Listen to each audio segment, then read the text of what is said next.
Morning, everybody.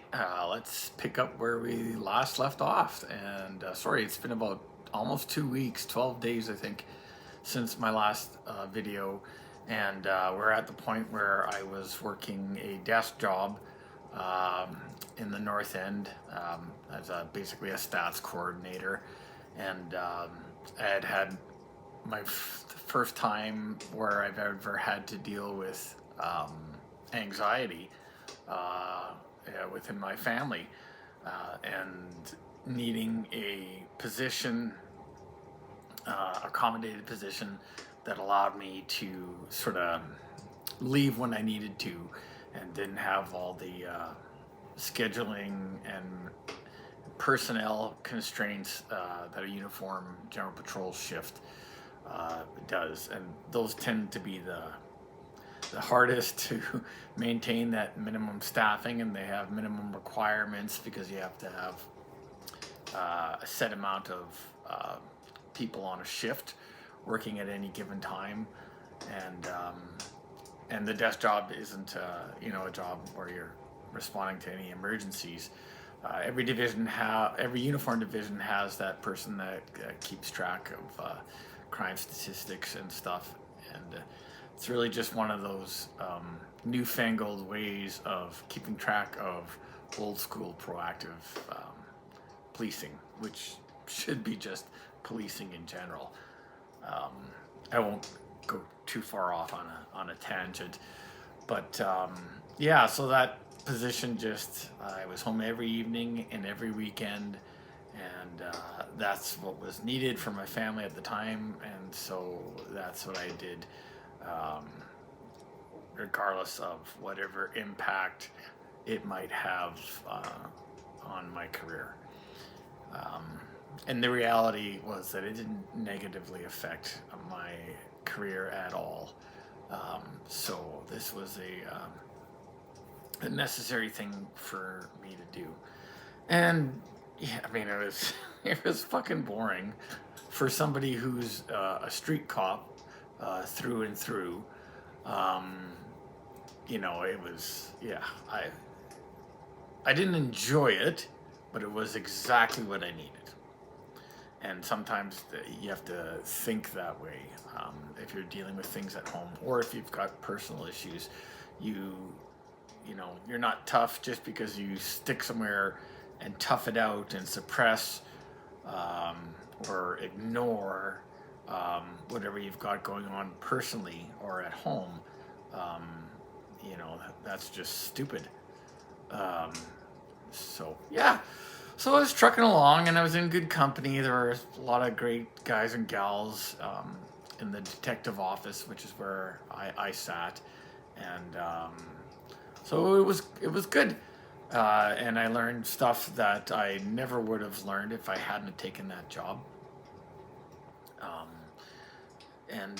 Yeah, but I don't know how far through it, but part of the way through it, one day I was on my way home, or on my way to pick up my daughter from school rather, and then I would have driven her to dance classes in the evening.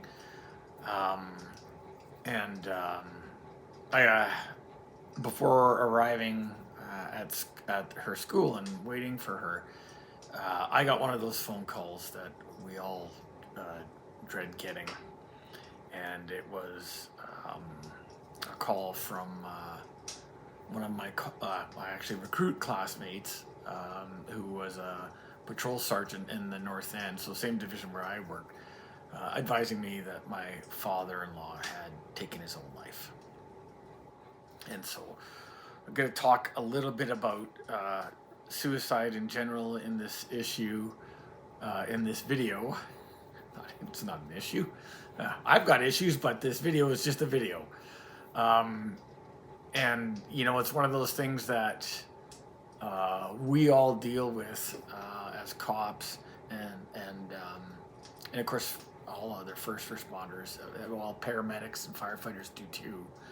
But as cops, often our job, and it's one of the hardest jobs that we do, is making family notifications. Those fucking suck. Um, I remember as far back as like 98 or 99 where I had to tell some parents that their 17-year-old son had died in a car crash on the way back um, from Kenora. Now, it's not suicide, but whether it's a suicide or any kind of death, you're having to notify family. And it's hard enough to do when it's people you don't know. And over the years, because we've all done it so many times, you know, I want to say for deaths and or suicides, I'm sure I've been to 3 or 4 dozen, maybe more, and I just don't remember over the course of 27 years. And so you get conditioned, and you get into that what we like to call or refer to as turning the switch on or off, going into work mode, or for us going into cop mode, where we're able to function without letting the trauma of those suicides get to us. Talk to people, tell them what has occurred, tell them who had passed, explain to them the process, and help them get through the next steps.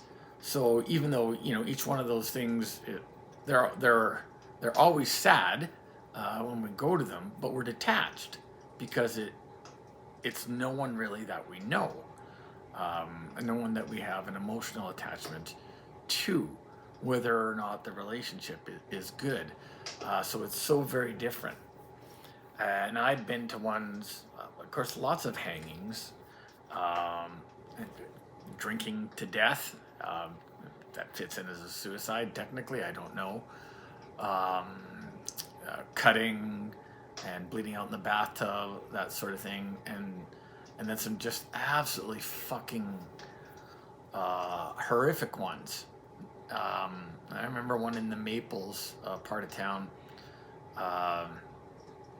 It's just horrible to describe, but people need to hear it from us so that they understand the images that we have in our mind that don't ever go away. We might not always be thinking about them, but they're locked in there like a file on a hard drive. So this one we went to, there were family members upstairs, and they heard a loud bang. So they went down to the basement, and their son had shot themselves. And they're waiting for us to get there, and the longer the wait, the harder that is on family. But we went downstairs into the basement. And just a word to the wise, like, this is just fucking gross. But I'm going to describe it because it sticks out in my memory, and people thinking of doing this for a living, or people who have family members who do it, need to just understand the sort of shit that gets ingrained in our minds. And so we went down the stairs. It's kind of one of those unfinished basements with a sort of a kind of a room, couch and bed and TV and whatnot. And so this, I think he was a teenager, but anyway, I'll refer to him as a young man. He had stuck a shotgun underneath his chin and blown his fucking head off. And if you've never seen that before, it doesn't look real. It looks fake, like almost like a movie makeup thing, but it's very real. I'm not laughing because it's funny. I'm laughing because if you don't laugh, you'll cry, and it's just so fucking horrific. And you can't make this shit up. So he had just finished masturbating, had completed the act. There was a porno still playing on his TV, and there was evidence of him completing the act, as well as brain matter all over the fucking place. And his lock was still in his hand. Again, it's so horrific. I'm not laughing because it's funny. It's a tragedy. But those are the sorts of things that we see. So prepare yourself to comfort someone who sees that and is upset, or prepare yourself to be able to deal with seeing those things and remembering them years later, because that's the reality of it all. And then, you can't share those details with the family, and you don't want to let them see it, even though most of the time they all want to go downstairs or wherever the person is. They just want to see him. You don't want that to be their last memory. And so even though they have every right to go and see their loved ones, that sort of thing will fuck them up for life, because people aren't really trained to deal with it, or they're not hardened from going to so many. So you have to still focus on making your notifications, calling the medical examiner, calling your boss, getting any family members there that family might need, but they just can't get themselves to making the phone call and telling them what's going on. All that hard stuff, that's our job. So we have to do it. And doing that process over and over so many times, it is what prepares you, not that you anticipate it, but prepares you for when, if you ever have to deal with suicide in the family, so that you're able to shut off the emotions and go through your list of tasks that you have to do. Turning the switch on, or turning it off, rather. So that was one horrible one.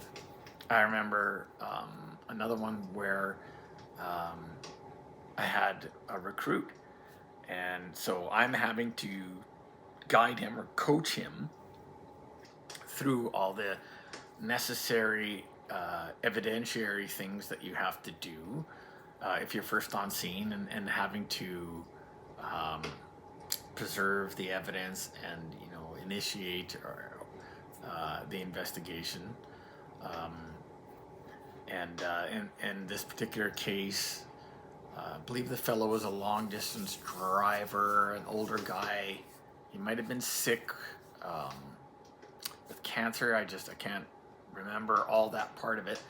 But he had stuck a 303, so a really powerful 30 caliber British Lanfield rifle under his chin again, which sort of seems to be kind of a common thing for some men to do. But anyway, I don't want to get sidetracked. It blew the top of his fucking head off, and but he was still seated perfectly in a chair. And there were pieces of the bullet and skull and brain matter embedded in this stucco ceiling. There wasn't really a stable chair in his apartment. It was kind of a very shitty, poor, dirty apartment in kind of the North Garden City area. And by the time the ident, well, we called them ident back then, now they're called forensics investigators or people, whatever, got there, they needed to secure some of the evidence that had been embedded in the ceiling. And the ident tech wasn't tall enough to get it. So my poor recruit, who was very tall, and that was his first SD, or sudden death, had to glove up and retrieve evidence, pull out pieces of the bullet and brain matter and skull and blood and all that shit out of the ceiling. So I'm coaching someone through their first difficult, or the first sudden death, which was a suicide. Um, and but that person is hands on, literally, and the smells in the air, you can taste it, and that all becomes part of your sort of your tactile or sensory memory. And every once in a while, sometimes it pops back into your head. Something triggers it, or you just remember, or you have a dream or a nightmare. And so again, it's just really reps of getting accustomed to dealing with trauma. So when the time came um, that I got that phone call, in which my daughter had no clue, and her friend were walking towards my car, and I had to do that unpleasant task of making that notification. But in this case, it comes with an extremely difficult emotional attachment. That's fucking hard. I also, so not only did I have a job to do, I also had to really comfort the victim, my daughter in this case. And I mean, I've done that with people I don't know on the job, and I try to do my best, but it becomes harder when it's someone that you love. Next up was while we were on, and sorry if I being so choppy with the story this time. You have to do that stuff in person. I can't stress how important it is to do those notifications in person. You can't do them over the phone. And over the years, I've heard of instances where police services have made those notifications over the phone. And you can't fucking do that. You have to get a hold of somebody who can do it in person, because it's just like a whole other kind of cruel. Because you just can't answer questions the same way, or convey emotion, or just you can't give the person a hug, and people need that. And like there are times where we have to do that, and to people we don't know while we're in uniform, and that's okay, because we should be doing what people need. It's not unprofessional, that's professional, and then some. And so, but unfortunately in this case, while I was on my way to my wife's studio to tell her, I had to make a difficult phone call, because my brother-in-law lived several provinces out of town. And I knew this is just, it's the kind of news that just breaks a person. And it did. And that was hard for him. It was hard for me to do. But I had to do it. Because that's my job. That's my job. Not just as a cop, but as a brother-in-law and a family member. And then when we got to my wife's studio, I had to do that in person. And when you're not expecting it,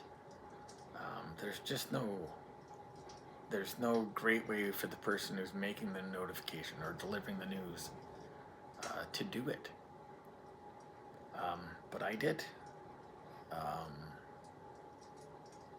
course, it would have been harder if it was my dad, I think, because that's more of a direct attachment. But I was able to, I think I did a good job, at least I hope I did. It was a tough one. You always wonder afterwards, or at least I always do, did I do a good job of that? Because people need that. And it was just heartbreaking and crushing news. And then, we all had to, the three of us had to go to the hospital. And, I've seen tons of dead bodies, like all of us in first response. And, so I'm used to it. Um, but my wife and daughter never had. And when it's someone that you love, a father, a grandfather, or a Zeta, for my daughter, look it up. Uh, you know, it's just hard because there's evidence of how it occurred, and it's just so hard to see, and it just doesn't seem real, and it's painful, and you go through the whole list of emotions, anger, um, just sadness, and just that gut wrenching, gut punching pain, and no understanding. And there was a lot of other factors involved in that, and it didn't end there because there's so many steps in the process afterwards, grief and autopsy and thinking about how and why. But the point is, I was there for my wife and daughter, and they were my primary concern. Also dealing with other family members, and so I'm getting close to, I'm past the 20-minute time period, and I apologize for that. And while this isn't like a particularly fun or exciting episode, it's a necessary one, and it's good for me to deal with it, and it's also good for other people to see that that this is part of the job.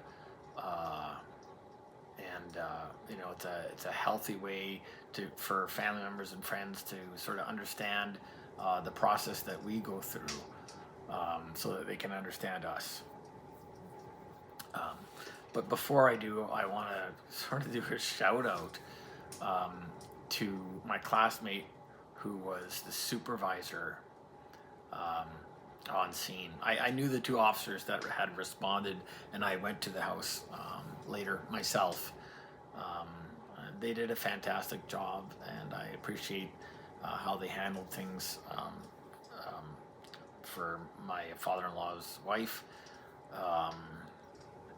But in particular, the supervisor, again, a classmate of mine, someone that I wasn't particularly close to, someone that I didn't socialize with, and we were two, I think, fairly different guys, fairly different cops, but that person stayed past their shift time. Their relief was already at the station, and they stayed to guide my family as we were arriving at hospital. Gave my wife and daughter hugs, expressed sincerest condolences, and was just there to offer his help and answers to any questions that they may have, and going above and beyond. And he didn't have to be, so he chose to stay, and that's something that I recognized as going above and beyond the call, because he could have gone back to the station and had the evening shift supervisor come out and or even just leave a phone number or whatever, but he stayed, and that was meaningful to everyone, to myself, to my wife, to my daughter, to my father-in-law's wife. So that's a huge thing, and to me it means a lot, and it's also worthy of a good word and recognition. So recognition and acknowledgement isn't always for when you arrest a huge bad guy or seize a ton of drugs or money or get a murderer to confess. Sometimes it's simple little tasks like staying longer than you need to and explaining things to somebody who's been through an absolutely horrible situation. And so thank you. You know who you are. I don't know if you watch any of my videos, but it meant the world to us, and it's a reminder of how we should be for people who need that. So yeah, so that's just I think people watching this will understand what I mean when I say, that I was able to turn the switch off and go into work mode, uh, to do all the things that I needed to do, all the things that my family needed. And I think I'm probably mostly done with this topic, but I might try to finish it off a little bit more in the next video, and because I want it to make sense to everybody who watches it. But and I want people to who understand, or who don't understand rather, who think that our job is glamorous. I remember someone telling me that once at my brother's wedding many years ago. Uh, and the exact words were, "So you're a cop now, hey? That's a pretty glamorous job." It isn't. It can be fun at times, uh, but stuff that I was just describing in this whole video, yeah, it's not glamorous. So I don't expect people who don't like us to have sympathy for us, but for the people who can understand, I hope this helps you understand. And until next time, take care of yourselves, take care of each other, enjoy what you're doing at work, but love what you're doing on your days off. And if you're ever having a hard time, you know what to do. Get some help. And as usual, I'll put a number up at the end of the video. Love you guys, and take care.